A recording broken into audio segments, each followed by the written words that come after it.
Welcome to the Jameela Adams Experience podcast.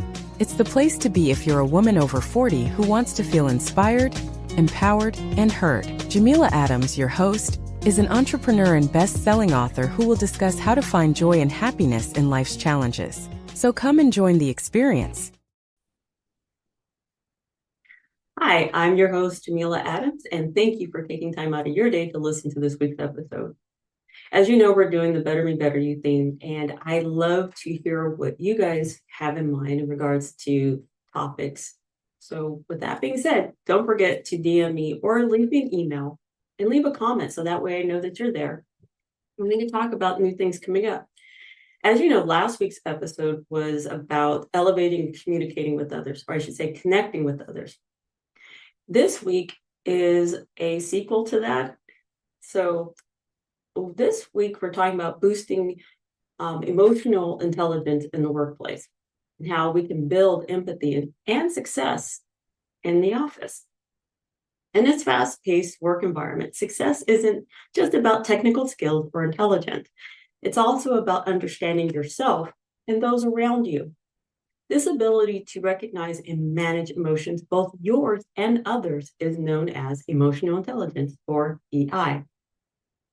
Mastering EI in business especially can lead to stronger relationships and better communication and effective leadership. So let's explore how you and I can enhance our emotional intelligence in improving our business interactions and how to build more empathetic and successful professional relationships. So with emotional intelligence, it has 4 components. Number 1, self-awareness. Understanding your emotions and how they influence your decisions and behavior. Self-awareness is knowing, yes, I can do certain things, but I know I can't do it all, and I'm okay with that. You understand your limitation. We're all human, we all have flaws, but we know how we can connect with others in order to build and develop and move forward into a successful situation.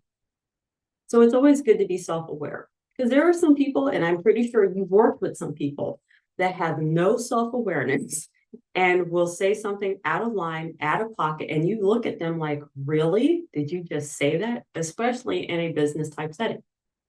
So number 2, the other component is self-management. Regulating your emotional responses, especially in high pressure situations. We all have that one boss that micromanage the shit out of us, excuse me, but they always seem to overstep, but never give their employees, or I guess you could say subordinates, the credit that they deserve. I'm not saying everybody deserves credit, but the whole point is they tend to overstep when they didn't need to. The job was going to get done anyway. But the problem is, without self-management, you don't have self-awareness because you're just running off of emotion instead of taking the time to read the room. So number 3, the third component in emotional intelligence is social awareness. Understand and recognize the emotions of others around you. Case in point, like I said, read the room. I love that term because it's true. When you walk into a networking event or a seminar, look at how people are attentive or focused on what the speaker is saying, and then you can see who's talking to each other, and then you can just like, oh, okay, well, we'll see what's going on here. Or in another instance of having social awareness is that you see a client or a coworker who is on the verge of tears. And normally they're pretty happy-go-lucky or whatnot, but you notice it and you go to console them. So that's social awareness. You see that there's a problem and you try to help resolve the issue if you can. If not, you can always have someone in HR take care of it, but at least you're aware of it. Another, or I could say the 4th component in emotional intelligence is relationship management. Whether it's your colleague or clients, using emotional intelligence can be an asset to your business relationship. Here's the thing about being an entrepreneur or solopreneur, however you want to say it, is that when dealing with the possibility of onboarding a client, you more or less have to vet them to see if you guys are going to mesh well as far as your work style and also your attitude. Because if you have a client who is very pushy, very absolute, and you're pretty laid back that you get the job done, do you really think that you're going to mesh well? No. And the reason is because that person is going to overstep what you've already agreed to. And you have to manage that. And you have to decide, is this going to be a client that I would like to have? And the answer is no, because that person doesn't, fit with you. Regardless how the money is, if you can't work with that person, there's no point. So that's why it's always good to have relationship management, because you can determine if you are going to be a good fit. And it's okay if you're not. It is what it is.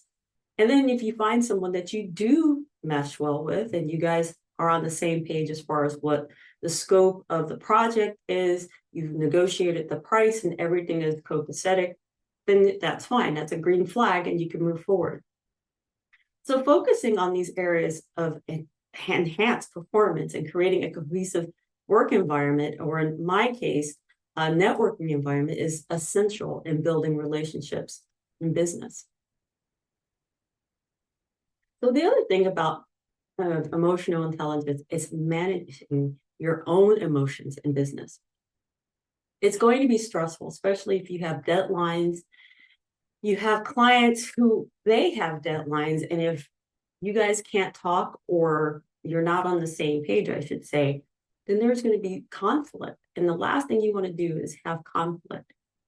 So practical techniques in managing emotions in the workplace is pause before reacting. If you feel an emotional surge, such as frustration, anger, take a deep breath and allow yourself a moment to think before you respond. The whole point is knowing when to say, hey, I need to step away for just a second. Let me calm myself, because I may say something out of frustration and I don't want to do that. But if you find that the person that you're talking to is, heading you off at the pass, then you're going to have to say, look, I need to step away from this environment for just a moment to collect my thoughts, because I don't want to ruin this relationship. And you have to be blunt, because sometimes people do overstep. As last week's episode, I said, you have people who overstep boundaries. And this is a boundary. You have set a line saying, I need to step away.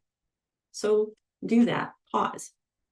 Another way to enhance your emotional intelligence in the workplace is to reframe the situation.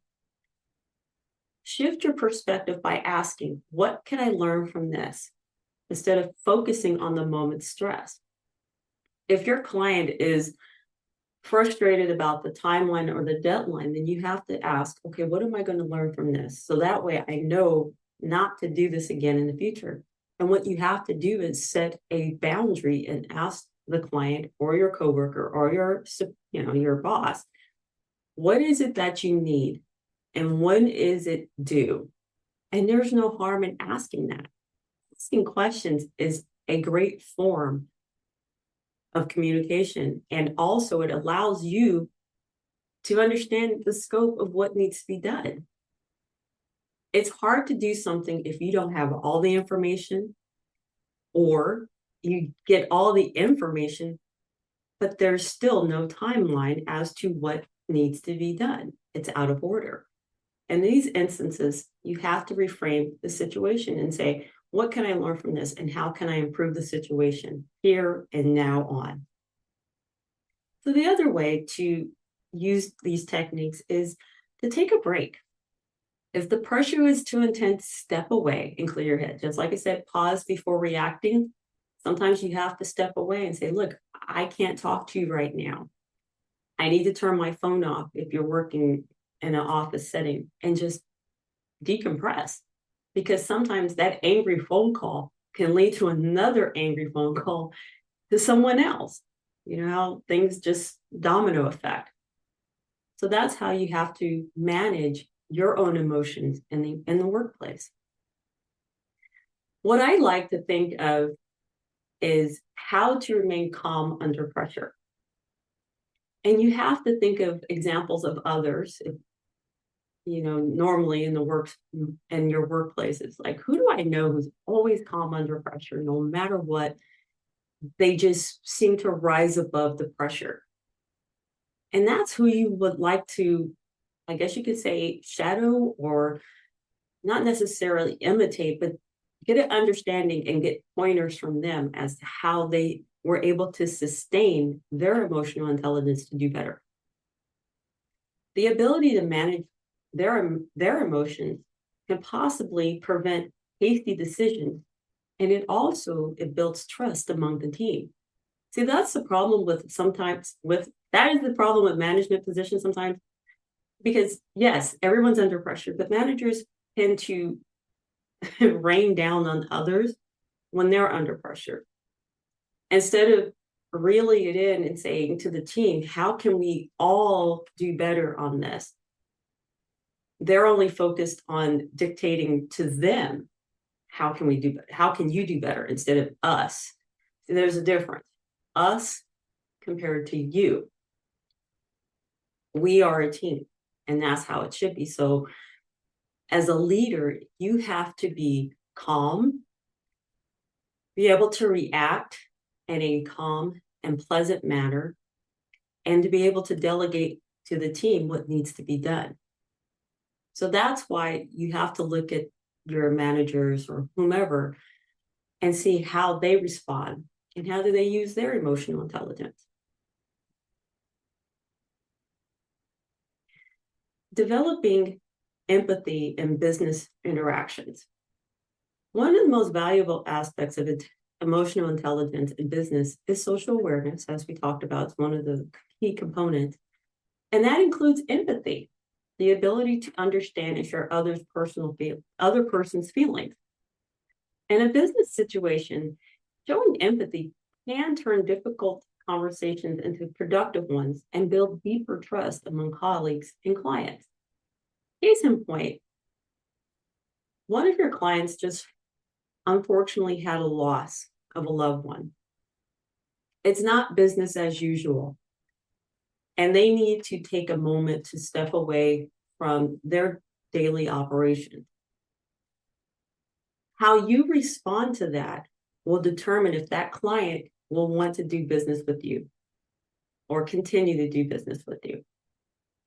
The reason why I say that is because you can respond empathetically and say, hey, I am so sorry about the loss of your loved one.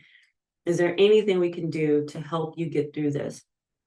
Send flowers, send a small gift of appreciation.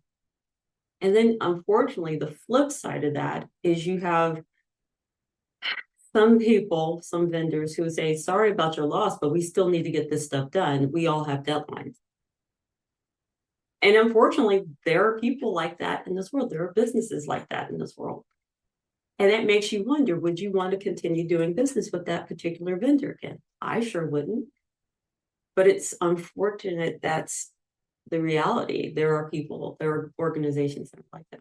And you just got to decide if this is something you want to be a part of. So, how to develop empathy in business? Number one, active listening. Focus on truly understanding the other person's perspective without interrupting or planning your response when they speak. If you're in a conference room and with your client, and they're telling you their budget is this, they have to close this project this week or whatnot. Instead of you over talking them and saying, no, the budget isn't going to be acceptable, we need to do this. Listen actively so they can get a better idea of what your response is going to be. Active listening is literally active listening. You are there to just listen, not think. I know that sounds crazy because you're supposed to be thinking all the time, but no, when you have thoughts running through your head, you're not paying attention to what's going in your ear. I mean, let's be real here. As a human, we have so many thoughts going on at one time. But we need to stop and think, this person counts, this person matters, their business matters, and we need to respond accordingly. So another way of developing empathy in business is body language awareness. Read the room. If your coworker is on the verge of tears or is unusually quiet, this often reveals emotions that words can't express. So when you talk to your client or coworker and you see that they are obviously not in the best place, like I said, you have to recognize it and say, hey, how can I help you? What can be done? Is there someone I can call for you? And move from there. The third way to develop empathy in business is ask open-ended questions. Instead of jumping to conclusions, ask clarifying questions to clear the air and to better understand what your client or colleague needs. This is something, especially if you're in a workplace environment and you are literally a cubicle away, and you find that there's a project that needs to be done in your group, and the person stepped away or they missed a phone call, whatever. You have to step in and say, hey, look, is there anything I can help you with? I understand that you stayed late the other night while everybody left. Is there anything that you need help with? What's going on in your life that you can't handle what's going on during regular business hours? And not try to be intrusive. But if you're a team, you still have to work in confines of that. You are a team. And if you find that your team member is not doing what they need to do or just seems a little off, ask if there anything I can help you with. And that's all you can do. If you get a response saying, no, leave me alone, okay, then the group, the team has to sit down and say, how are we going to approach this? Do we need to get somebody in management involved? It all depends. You just got to work it out. But first, ask questions. How can I help you? Is everything okay? And go from there. Empathy is particularly effective when handling customer complaints or resolving conflicts in the team, in this instance. Imagine a salesperson who actively listens to a dissatisfied customer, acknowledging their feelings, and works to resolve the issue with patience and understanding. Not only does it salvage the relationship, but it also builds long-term loyalty, as stated in the other example. We all need each other, not just for business, but for social confines as well. So in order to keep that chain, linked, we have to talk and communicate. How can I help you? Is there something wrong? Do you need help with something? Things of that nature. Like I said, it has to be an open question and active listening. So with that being said, my challenge for you this week is to participate in active listening in your next business meeting. Focus on the speaker's emotions and concerns and respond thoughtfully rather than defensively. These things will help us improve not only our business lives, but let's flip it and we can use emotional intelligence in our personal lives as well. In fact, next week's episode, we'll be talking about emotional intelligence in our personal lives. So I look forward to seeing you. I look forward to hearing from you. So with that, I close out with, I want you to be inspired. I want you to be inspiring. I want you to be encouraged. I want you to be encouraging. But most of all, I want you to be you. And like I said, chat with you next week. Take care. Do you have a passion project you want to bring to life? Let Jameela Adams at your service help you. Jameela Adams at your service was created to assist businesswomen, 40 plus, by bringing their passion project to life through website design and marketing. Visit JameelaAdamsAtYourService.com and sign up for a consultation today. Remember, you have a voice, use it.